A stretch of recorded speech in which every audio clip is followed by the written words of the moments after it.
Well, it looks like it happened. Bethesda and Ubisoft are beyond saving. Ubisoft is one brick moval away from a Jenga tower collapse, and nobody trusts Bethesda anymore. Not even nostalgia is going to save them. Hi, I'm Rugs15, and let's dive into this stupidity. First off, let's start with Bethesda. Anyone remember Starfield? You know, the game that was supposed to surpass No Man's Sky with its huge open world? Yeah, they delivered that alright, but with a galaxy with a whole load of nothing. Where was the guy? Are you over there? Oh my god, did I not explore the other thing? Ah! Chat, is there a... See, like, in Fallout, like, if you have to run for literally, like, 3 to 4 minutes, like, there'd be, like, a weird little, like, rad roach over here, and then over here there's, like, a baby in the trash, but it's actually a grenade, and then, like, you're listening to, like, the cool radio or something.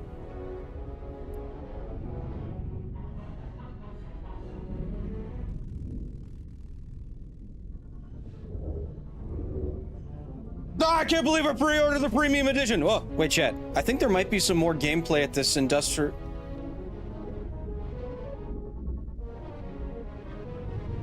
Ah, Todd Howard! Jeez. Oh, cool, there's nothing here. NPCs with a death stare that could traumatize 1,000 suns. The graphics and colours looking like something from a 90s to 2000s PC game. Conversations that will suck the soul out of you.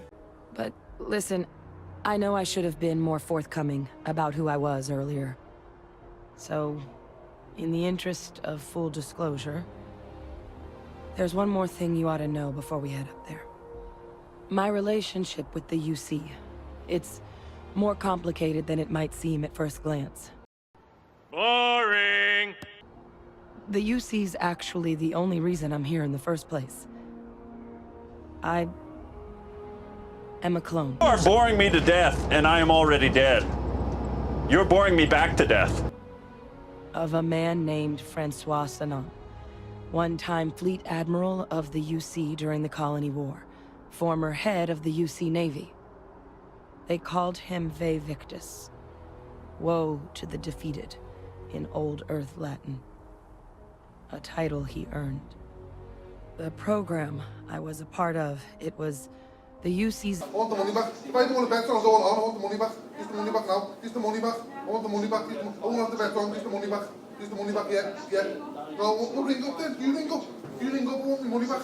I want my money back and you won't change. You change it all. I want my money back. And who could not forget what a once fat, bald-headed Englishman yelled in the depths of the internet of what us gamers have been feeling internally. I love more. Taking my headphones off, fuck that. Bethesda, there is nothing I love more than to fire up a brand new RPG, lose myself. Sorry, do you want to get immersed in our world? Yeah, well, guess what? Fucking pronouns! I love nothing more than to be dragged out at every fucking conceivable opportunity so you can fucking current day us. Current fucking day!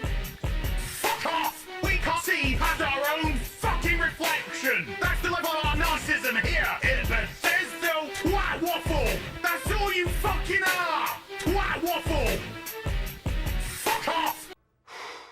Boy, that escalated quickly. I mean, that really got out of hand fast. After all they said and done, how did Starfield do sales-wise, and how's it doing today? Well, when the game first came out, they only shipped 3 million copies worldwide, and with a final budget of around 400 million, before taxes by the way. As long as the credits keep rolling in, life's good. But that's the point, Bethesda didn't get the credits. The sales were abysmal. When the people saw the early access, they saw the problems that I just proclaimed, mixed in with mediocre gameplay and long loading screens when landing onto planets. Can you imagine 16 times the loading screens though?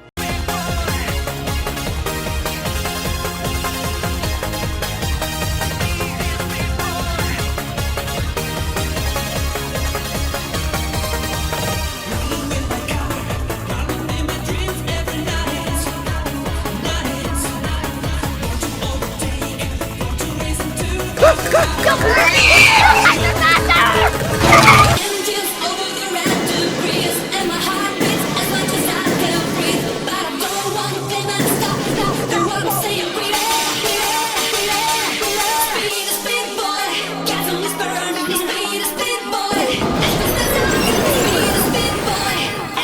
Things were so bad that modders didn't even want to touch it, let alone try and save the game from its life support machine. Even Walmart was prepared to remove physical copies from their stores as it wasn't even selling at all. I mean, when it comes to supermarkets, if the product is not selling by truckloads, that's when they cut ties with the seller, because they need to make money and they need to make it fast, like now. Of course, you had Gamerend and PC Gamer trying to defend Bethesda and tried to say to gamers everything is fine, but I wouldn't be surprised if Bethesda slipped some money under the table to make them lie to the consumers. But that wasn't going to help, as the data and statistics say otherwise. But hang on, Roxy 15, it's been reported Starfield surpassed 6 million players in early September 2023 and then increased by 13 million players December 2023. How come you're saying a different number? Great question. Because 6 or 30 million players does not equal 13 million in sales. Because one has forgotten, it's on Microsoft's welfare subscription Game Pass as well, mixed in with cross-playing on PC. Which means, preferably more than half of the sales will be due to the Game Pass subscription. So those exact sales numbers will be all over the place. Or we will never know how much Bethesda truly made from Starfield, leading to us never knowing how many full price sales have been made. Why would Bethesda screw those numbers? Well, it's to show falsified information to investors into saying everything is fine and we're making record sales, just like Sony forced PC players who played Helldivers 2 to make PS5 accounts to heighten up the numbers of users. Those thieving liars. So does that mean the Shattered Space expansion and other expansions to come, if the game continues that is to try and recuperate the costs? Either way, with the plummeting player count, it ain't gonna work. Speaking of which, when the game came out and Heels vs Babyface did their infamous rant, Bethesda were of course scared because they knew a boycott was just around the corner and they didn't want to be the next Bud Light. So of course, game journalists did a hit piece saying refunds were due to bigoted and transphobic whiny gamers. Well, here's the thing, Heels is entitled to have an opinion just like anybody else. Intelligent, stupid, or middle of the road. Just as gamers are entitled to criticise why they're not happy and they feel like they have been cheated and want their money back. But what makes me laugh is, rather than ignore or to say to gamers, we heard your concerns and we'll fix the problem right away. Nope, they got game journalists to try and silence the beast by guilt-tripping players into not getting refunds, or if they did, brand them with the transphobic naughty boy Iron Rod. He's a very naughty boy! So Bethesda were quaking in their dev chairs, knowing full well their product sucks and they were lying to customers and investors. I mean, why else would they bribe game journalists with early access codes to try and force change on gamers to keep them on their best behaviour, just like them? And then it's almost like they have an agenda / incentive to continue saying positive things because of the fact, oh wow, there's Elder Scrolls coming out soon, guys.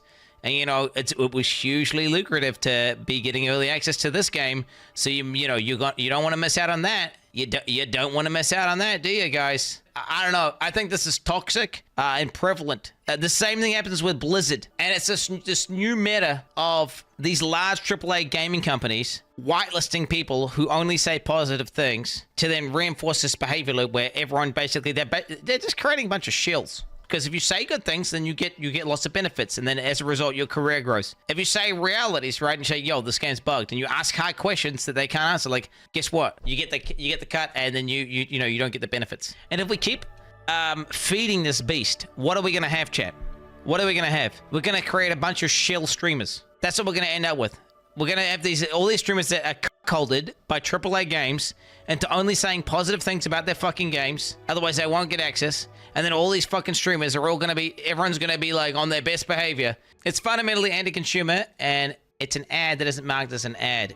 You have to force behaviors. And of course, Bethesda admitted there is a shredded rainbow carrot agenda in the video game Brownie. You see, us video gamers pay attention to detail for a reason. You can't fool us, but does that mean Bethesda are not making bank after all is said and done? Well, if gamers are yelling from the rooftops for their money back and saying their critiques, then that should tell you how bad things really are at the studio and money-wise. And if they go as far as attacking their customers, you know they are desperate.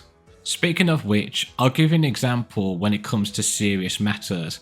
If you think gamers like heels don't like pronouns because we're whiny picky babies or bigots or whatever name you can come up with next. Well, us Brits took no shit from the Halifax Bank backlash of 2022. And when I say things were bad, I mean it was one of the worst PRs in finance history. And the free lunch rained down on other banks with no terms and conditions. In July 2022, Halifax decided to do the petty pigeon feed virtue signalling and told, not suggested, told their staff to put pronouns onto their name badges. And when it comes to serious matters of people's finances, they don't want to be lectured or re-educated by children of pure sensation who's giving them financial advice or have access to their own kingdom. No customer wants to take the risk of giving it to man-children. I mean, there's a reason why we don't give access, let alone credit cards, to children for a reason. Halifax's pronoun badge disaster has sparked an exodus of customers and their savings today as its bosses were branded old-fashioned bullies.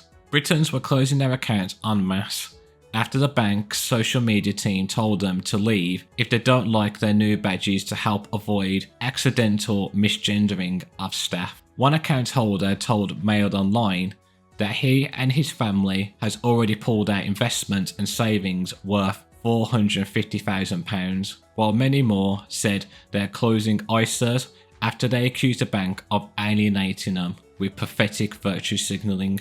NatWest, Nationwide, and HSBC all have optional pronoun policies for badges. HSBC entered the debate and shared the Halifax Post, tweeting its 101,000 followers, "We stand with and support any bank or organisation that joins us in taking this positive step forward for equality and inclusion. It's vital that everyone can be themselves in the workplace," which is corporate code for "Thanks Halifax for the free lunch." One customer replied, "There is no ambiguity about the name Gemma. It's a female person's name. In other words, it's pathetic virtue signalling and is seen as such by almost everyone who has responded to the initial tweet. Why are you trying to alienate people?" Within 20 minutes, a member of the Halifax social media team called himself Andy M replied, "If you disagree with our values, you're welcome to close your account." Which of course turned into a challenge accepted. Halifax lost billions in a matter of hours, so whoever is NDM, never hire him to lead, not even to walk the dog. Well, you see, this is why we can't have nice things. Andy? You asshole! Because us Brits who have read the great works of George Orwell and Aldous Huxley, we know firsthand it will be the pronouns and man-child's precious fifis getting hurt, and then tomorrow it will be totalitarianism. You don't use my pronouns correctly? Sorry, no access to your money. We will freeze your account until you bend the knee, while doing so, destroy your life, in order for you to have what is rightfully yours. Yet people weren't going to let that happen and decided to close their accounts and their insurance policies to bank elsewhere. Yeah, I'm not going to have extremists, let alone bedwetters, be managing my money. And when we compare other Bethesda games, but before you say, "But what about Bethesda's single player games?" Well, the data says, yep, they have done extremely better than online multiplayers, and these are older games. Really shows you what has happened over the years and how Western entertainment has fallen. But when it came to the Shattered Space expansion, you could get it for free. Well, only if you bought Starfield Premium, Premium Upgrade, or the Constellation editions. If not, well, you had to cough up £29.99 quid. Hands up, cash out. But it didn't matter. Before they could take every penny the customer had, on day 2, the player count dropped to exponential levels. So all the time and money the developers put into the expansion is for nothing.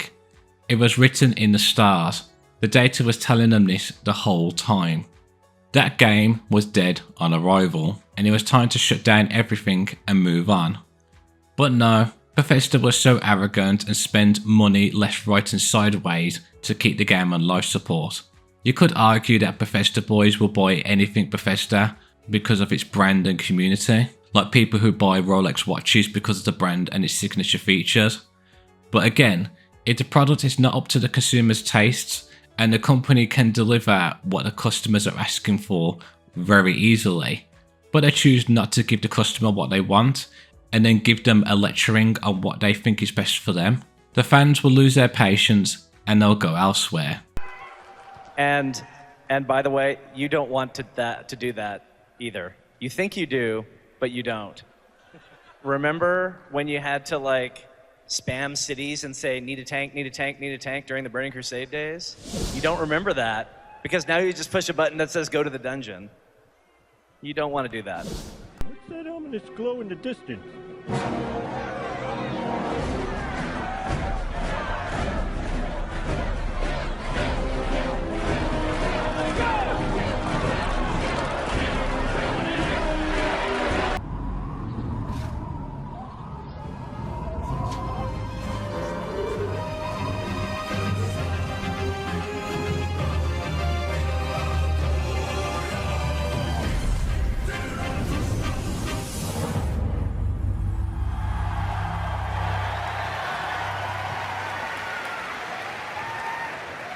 Fans of World of Warcraft around the world, we hear you. But after all the damages were done, how did developers at Bethesda learn their lesson and listening to gamers' critiques? Well, it might not be everyone's cup of tea, but what is? As Starfield Shatter Space launches, Bethesda reflects on the importance of players speaking their mind. This is what Emil Palioro said. I think in a lot of ways, Starfield is the hardest thing Bethesda has ever done. We pushed ourselves to make something totally different. To just jam into an Xbox, the biggest, richest space simulation RPG anyone could imagine. That we pulled it off makes Starfield something of a technical marvel. It's also in a lot of ways the best game we've ever made. But for us, most importantly, Starfield has its own unique personality and now sits right next to Fallout and Elder Scrolls. If anyone is or was a huge Bethesda fanboy, they would know Emil's controversial past and why he should never be trusted. He's one of those, I'm a video game developer, don't you know? I know what you gamers want. You gamers think you know better, but you don't, and I do, kind of people. He even said, players are disconnected from how games are actually made. Don't fool yourself into thinking you know why it is the way it is. Man, this has got delusional hubris written all over it. It's like a chef who thinks they know better to the point that they don't have to taste their own food. While the customer critiques it, saying so much is wrong with it and telling the chef what's missing. But instead of the chef listening to them, the chef tells them to shut their cake hole and eat the slop and gaslights them into telling them that it's a privilege to eat at their restaurant. And you wonder why I don't play modern Western games anymore. Emil to have the nerve to say that this marvel should sit next to the success of Fallout and Elder Scrolls is on another level of stupidity, and even to go on to saying Bethesda is proud of Starfield and confident in its future, viewing the broad conversations that have merged after its launch as proof the studio was right to try something new.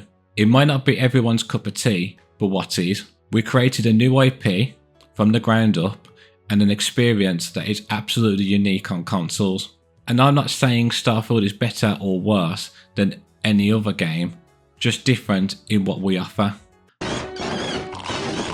Hey pal, you just blowing from Stupid Town? Oh god, Emil, make up your mind. Yeah, all of this just screams, how dare you create discourse and critique my creation. I worked so hard and so long on this.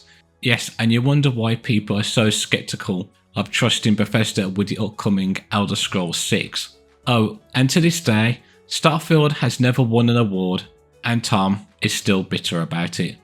And the Game Award goes to Baldur's Gate 3, Baldur's Gate 3, Baldur's Gate 3, Baldur's Gate 3.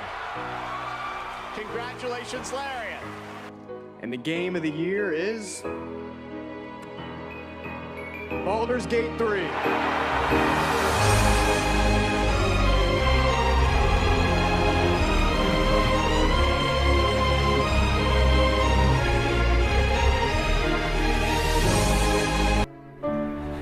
Why are we still here? But how's Ubisoft doing? The sales of Star Wars Outlaws being an utter shit show within itself, and Ubisoft having to delay their upcoming game Assassin's Creed Shadows just so it gets a final polish.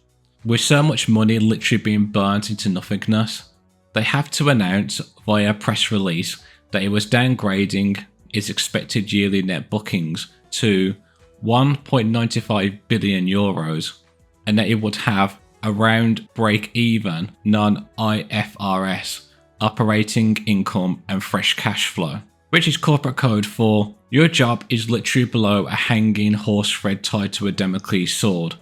He'll slowly regain his confidence as the months and years drift by, blissfully unaware that the sword of Damocles is dangling just above his head. And then one day, when he least expects it... Now it seems one particular Ubisoft employee realises this, but instead of finding another job with much more money and job security, he decides to do the insane. Meet Stevie Chezard, monetization director at Ubisoft. You know, the guy that tries to find ways to harpoon the 1% of whales and working out to get little Jimmy or Cindy to become criminals and steal their parents' credit card. Also, with the big rumour news with Tencent and the Guillemot family are reportedly planning to buy the company, Ubisoft's stock price has shot up quite a bit. Us smart people who pay attention knows what that means. To recuperate the damages and to show that the shares now have value, the downsizing purge will commence, and then Tencent and Guillemot will bring in their own people to replace the activists. Now, don't worry. I think you'll find that these two gentlemen are as American as apple pie. Hans and Fritz, well, that's just John and Frank. Ich bin ein Springfielder.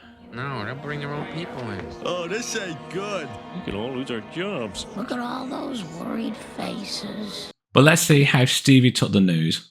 I rarely post on social media, but today I am sad, ashamed and sad. The gaming industry is rough at the moment, we all know it. But seeing how gamers react on social medias, wishing ill fate to companies and people alike is sad. And not only towards Ubisoft. Even though it is always the vocal minority that expresses themselves on social media, I was hurt and ashamed to be a part of this community. But what is even more revolting is coming on LinkedIn and seeing the same comments from people within the industry. On top of expressing yourself as a clearly non-decent human being, you are affecting thousands of employees that are already impacted by all the hate despite doing their best to deliver incredible experiences. How can you wish a company to fail simply because they do not cater to you, or that the product does not please you is beyond me. We are all in the same boat. Please, please, please stop spreading hate. We should all uplift each other instead of bringing each other down. Oh my! Always have to have it our way, don't we? Oh, boo-hoo. But after reading this hissy fit, you can honestly see how much Ubisoft is really failing. This is supposed to be a director, a very high position in a company, but why is he lashing out like a teen mama's boy as if it's the first time he's been told a no? Well, I can only condense it because I've already discussed this in my Skull and Bones controversy video, and my other video, Why Ubisoft and Other Video Game Mentorship Programs Hate Men, which I highly recommend you watch as it goes into depth about Ubisoft and Rocksteady's 5-year DEI plan that will eventually lead them into financial deletion. But to those who are kept up, Well, you could say that Stevie is acting like this is because he knows his days at the company are numbered, and in his last plight of desperation, he wants to use every ounce of his power left to gaslight and guilt trip the customers into submission due to the report and how badly things are going at Ubisoft, which is a very true statement, but it's more than that. Stevie thinks that doing this kind of petty narcissistic behaviour is normal and that he can get away with it time and time again. As a director, he thinks he's one up above the world, especially to his staff and the consumers. He is above criticism. He is perfect, or so he thinks. Remember in the Kotaku article reporting the toxic work culture at Ubisoft Studios Singapore, where they were creating Skull and Bones? Well, let's review back. But for others, especially on the Skull and Bones side, where they said things were the worst, it was an untenable environment, where much of the pressure and anxiety emanated from Recall, who was at the time also a senior producer on the project Down. I was warned when I first got there not to get on his bad side, that he's very vindictive and petty, one former developer said. Get on the wrong side of Hughes and you'll be disappeared, said another. They said anyone who voiced doubt about the project or other concerns about how the studio was managed would be iced out of meetings and see their career prospects killed. When you feel like you're going to get fired because you were saying the truth on a project, that's by definition a toxic environment, said one former employee. Rather than a mix of things you were doing well and areas that needed improvement, the evaluations were largely lists of weaknesses and failures, they said. The process could take its toll, especially when it came to a project struggling as much as Skull and Bones, said one former developer. You start to forget you're good. The result can be unhappy developers stuck at the studio because they didn't think they could be successful anywhere else. Hughes was open in saying that everyone was replaceable and you should be thankful to be there, said one current developer. Said someone who has since left. The developers there were treated like resources, not people. Yep, same narcissistic patterns and same scumbaggy behaviour that's literally been personified into Stevie. And again, no diversity of thought or criticism is allowed, or your career prospects are going to be iced. Stevie has been doing the same things as Hughes Recall did within the company, to the point he's so desensitized and delusional that he has the nerve to say all of that to the video gaming audience, that they owe him and not the other way around. Also to make the other employees feel useless and him maybe losing his position is all their fault. After all his hard work he has put into making gamers or even young children into becoming gambling addicts. But what really grinds my teeth is when he says we are all in the same boat. Sorry Stevie, or should I say Mr. Mao Zedong, we are not on the same boat. We are most definitely not on the same boat. After your little petty tirade, you don't get to visit your bad judgment onto your employees, let alone the very audience who are paying to keep the lights on and feed you. You don't get to claim authority over another human being and demand their supply. But also you don't get to sidestep your stupidity by gaslighting us, then finish it off by saying, please, please, please, please stop spreading hate. We should all uplift each other instead of bringing each other down. Who do you think you are? You think us gamers are stupid and naive? So no Stevie, F you. In conclusion, the reason why Stevie and Emil are behaving this way is because they have realised reality is a bitch. They didn't get the romanticised outcome or dream they had hoped for. After so many of their audience have been yelling to the mountaintops, this is not what the customer wants, but rather to accept things for what they are and take responsibility. Nope, denial and blaming others is the easier path. Let's see. Take responsibility for my own life or blame you. Ding, ding, ding, ding, ding. Blame you wins hands down. I have to be right. I have to win. I can't lose and admit defeat for being wrong. I've come too far now. This is the only thing I have left, is what they'll be saying to themselves in their sleep as the company is in quicksand because of their self-centered actions. But in the end, it leads one into losing more and more, and you can't turn the clock back once the consequences are set in motion. Stevie and Emil are up their own ego cake holes. They've forgotten the story as old as time. Once a company goes against its clientele or core audience, letting their own hubris get the best of them, while thinking we are all in the same boat, the customers go elsewhere, but in the end, the very companies were the ones that got torpedoed by their audience. This is Wilkesy15, signing out. Remember, 'tis better to remain silent and be thought a fool than to open your mouth and remove all doubt.